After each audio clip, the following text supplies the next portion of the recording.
The Optus hacker has released the private data of up to 10,000 people. Joining us live now is Labor MP Peter Khalil and the Liberal Senator James Patterson.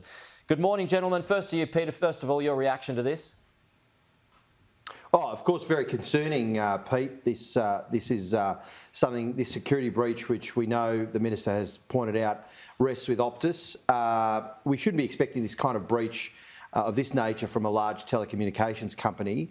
And we're obviously doing everything we can to support Optus through the Australian Cyber Security Centre and the Australian Signals Directorate, the ASD, to provide that support. But also our law enforcement and other agencies are monitoring all of this and investigating it and making sure that, especially if people try and buy some stolen credentials, that the full force of the law is brought to bear. So it is very, very concerning. But I just got to say one important point.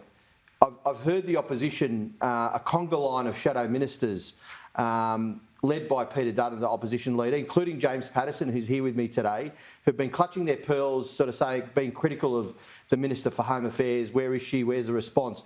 Let me tell you what the Minister for Home Affairs has been doing. She's been fixing up a problem that is partly of their making. The previous government, the Liberal government, decided to exempt telecommunication companies from the security of critical infrastructure laws.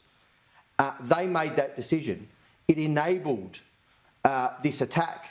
Now, Optus is responsible, but of course, you know that we live in a very dangerous neighbourhood. We all agree on that.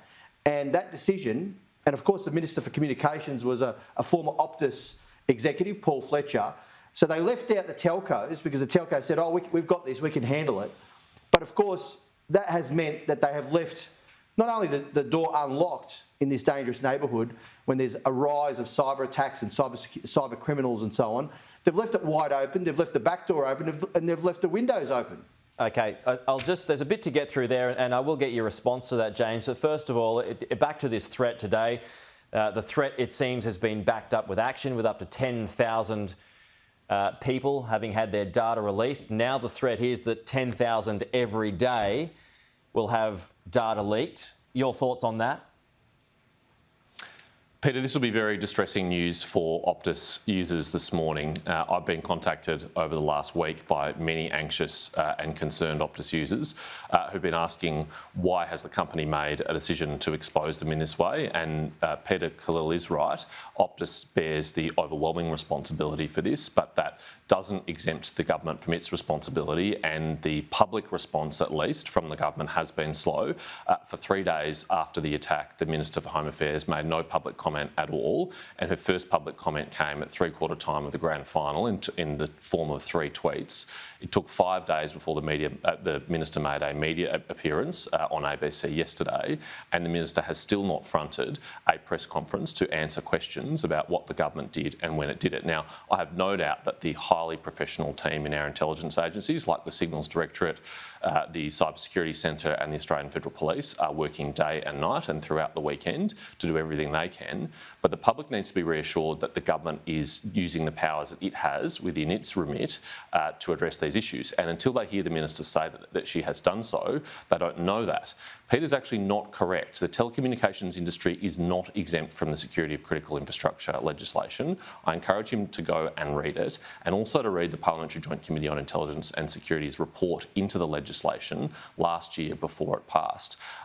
The 11 sectors includes the telecommunications sector, and many provisions of that legislation do encompass the telecommunications sector, except where it is already regulated by telecommunications regulation. And in fact, the Communications Minister, Michelle Rowland, has issued parallel regulations this year to mirror the provisions in the security of critical infrastructure legislation. So there are no gaps in the legislation. There is no instance where the telecommunications sector is not regulated.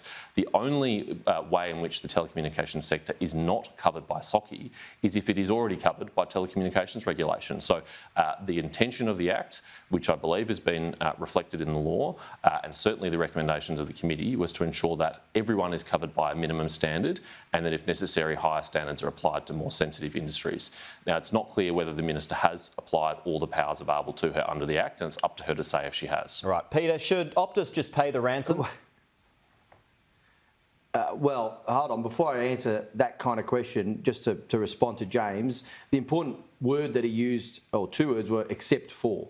And that was the point I was making. There was a decision made that the telecommunication companies, large telcos, would be exempt from SOCI, from the security of critical It's not true. That is not true. Have a look at the legislation, Peter. They are not exempt. So, well, no, they are not included by your own very own words. Wrong. They're Go and have a included. look at You're saying they're legislation. included They are under included. a different regime and a different set of legislation. You just said that they were covered by a different set of laws.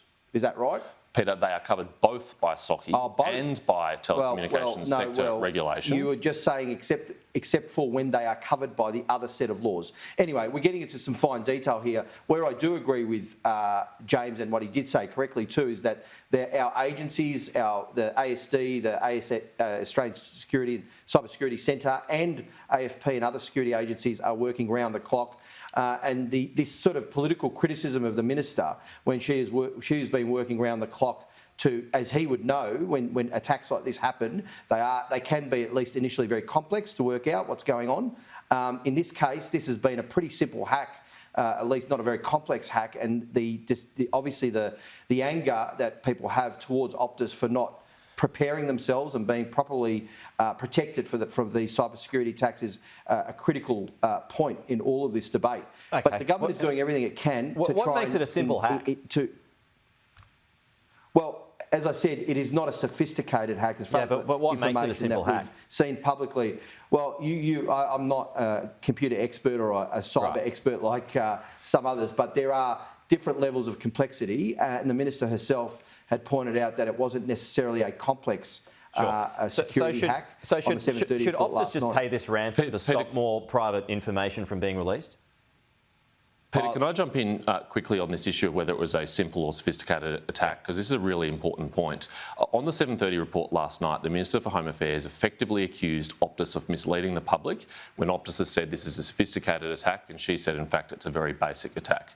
Now, I'm aware of the facts that led the Minister to reach that assessment, and I agree with her assessment. And it is appropriate, if she believes that Optus has misled the public, for her to be very candid with the Australian public about that. So I welcome her comments.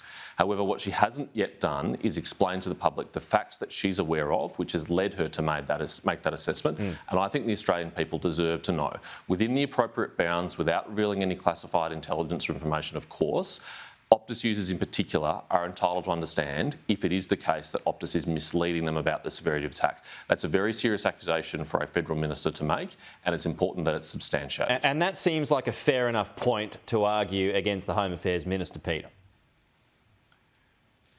Well, look, the minister's been very, very clear in her statements. And I dispute James's characterisation. She's been on the 7:30 report. Once all of the information and the issues have been sorted through and being briefed by all of the detail that she's had to go through since this attack, she's been open and clear on the 7:30 report, which is sort of no disrespect to Sky, is a pretty well-watched program, and has been out there as well in Parliament. Okay, I'm just running out of time. So there's a couple of quick questions I want to get to. So should Optus just pay the ransom to stop more private information from users from being made public and used against them? Look, I'm not going to answer that kind of. I mean, that question is. But why not? I mean, if there's been a simple attack here, shouldn't they just pay it and get it over and done with? Pete, this is not a question that the government or the opposition or any of the sort of parliament has to be responding to. This is obviously a matter for Optus, but my personal view would be, in my experience, that you don't reward this kind of behaviour. Obviously, some of these issues, I don't know all the details, I haven't been fully briefed, but my personal view would be that you would not be rewarding this kind of criminal behaviour. Okay, just a final one here, James. The Telecommunication Act dates back to 1979. The world, as you know, and as we all know, very different place now. Does this prove that protection laws are out of date and need to change? Well, certainly the Act commenced then, but it would have been amended, 24, if not 36 times since then to keep pace with technology, including it's been recently reviewed by the Intelligence Committee last year, and we did make some recommendations about it. Of course, the opposition is very open to supporting any constructive proposals that the government has to change the law. We will provide bipartisan support for any sensible changes that the governments bring forward. My concern is, though, that those changes, as important as they may be and as necessary as they may be, are not going to provide much comfort for the 10 million Optus users. What they want to know is what steps the government has taken already to protect them under the powers they already have. And the Minister herself has praised the former government for its passage of that security of critical infrastructure legislation in public interviews. She's recognised how world-leading that is. And when Peter and I were in the United States recently, it was repeatedly raised with me how important that legislation is and how jealous the Americans are that we have those powers.